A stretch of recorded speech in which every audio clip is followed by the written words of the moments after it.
小伙挑战世界上最坚固的装甲车，谁能率先拿走里面的3个盒子，就能赢得1万美金奖励。然而面对浑身长满尖刺的装甲车，两人谁能最终胜出，让我们拭目以待。开局两人只有一把小榔头，然而砍砸在上面的威力属实有限。铁柱这边的风挡玻璃只是有些碎裂的痕迹，之后更是一脚将车标踹掉。不过即使砍砸不动，也完全没有打消铁柱的动力。反观狗蛋这边的难度明显更加困难，稍不留神就会被尖刺砸到。不过貌似他这边的装甲车坚硬程度要比铁柱那边的逊色不少，甚至连吃奶的力气都使出来了，一不小心还砸到了自己的手。铁柱这边也没闲着，可面对如此坚固的防弹玻璃，他也显得有些束手无策，甚至直接站到了车上用脚踹。另一边狗蛋也采取了这一方法，可是效果却并没有好到哪去。就在这时，主持人大壮给两人升级了工具，铁柱也终于看到了破坏掉玻璃的希望了。在将玻璃砸碎的同时，最外侧的护板也被其破坏掉了。另一边狗蛋也将挡板拆卸下来，两个工具搭配一起进行使用之后，继续疯狂砍砸。与此同时，铁柱这边已经将里面的盒子取了出来，并且成功得到了里面的工具。一番敲打过后，果然威力十足。这时的狗蛋在成功破坏掉护板过后，可让人意外的是，他的车窗过于狭窄，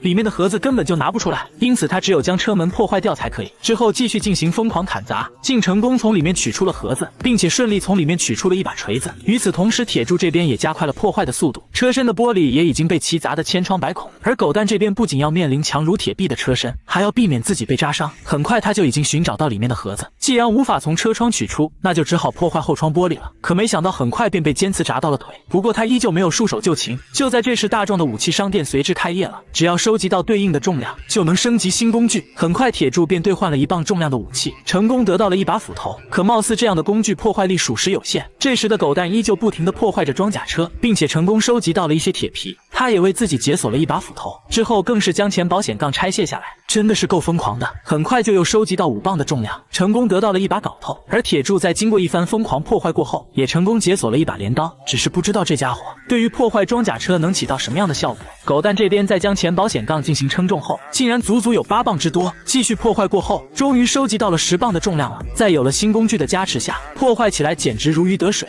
与此同时，处于落后的铁柱更是试图努力追赶上狗蛋的进度。两人就这样继续疯狂破坏了几分钟后，狗蛋终于成功取出了第2个盒子，并且成功得到一把铁锤，而第3个盒子则藏在后备箱里。他也有些迷茫，不知道该从哪里开始下手，只能不停地砍砸铁皮。这时两人的争夺也逐渐进入到白热化阶段，谁都没有想要放弃的意思。可没想到随后铁柱竟然率先收集到了20磅的重量，成功为自己解锁了一把撬棍。这样的工具简直有如神助。看到这时，狗蛋也只好继续加快自己手中的速度。而这时的铁柱甚至将后门直接撬开了，成功拿到了第2个盒子，终于拿到了里面的铁锤，之后试图强行砸开后备箱。而这时的狗蛋似乎寻找到了破坏后备箱的方法，表面的尖刺逐一被其破坏掉。随后大壮宣布将3个红色盒子里的3把车钥匙给自己，就能得到这件终极工具。两人破坏的也是更加卖力，可显然还是铁柱技高一筹，接二连三的得到了里面的钥匙，而狗蛋却不小心再次伤到了自己的手。这时的铁柱也是没有让人失望，在得到第3把钥匙后，成功解锁到了这把超大斧头，也使得自己成功占得先机。接着两人又是一顿疯狂输出过后，铁柱抢先一步成功打开了后备箱，并且取走了最后一个盒子。在拿走里面的旗子后，也宣告铁柱赢得了本场挑战的胜利。